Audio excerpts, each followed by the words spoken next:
you've also written about like ways of funding neglected research, which is a little bit different than kind of like the crazy philanthropy idea. Maybe you can talk a little bit about what need you see there.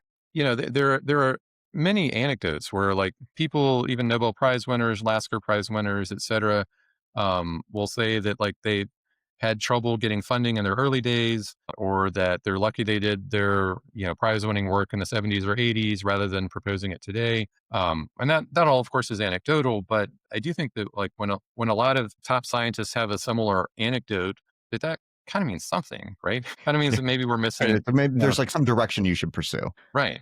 And then of course there are anecdotes like Katalin Karikó, whose mRNA research famously went unfunded for a long time, and she did not drop out of academia. She found kind of a junior position in someone else's lab, stuck around just despite the discouragement that her university at NIH, were providing. But yeah, it makes me wonder, like, what if there are other people that also had potentially Nobel Prize winning ideas, but who, left academia after 3 or 4 years when they couldn't get funding and, it looked like they weren't gonna get tenure and so forth. So, yeah, I mean, I do think, and this would be politically difficult, but I wish we could have like a national institute for like orphan ideas, a national institute for neglected research, something like that, where the whole point would be to fund stuff that would end up being more high variance than normal. It's not the crazy stuff. It's not funding looking for codes in Shakespeare or deciphering ancient scrolls or that kind of thing. It's still funding traditional science, but it's just funding ideas that perhaps are not as mainstream or that are more contrarian.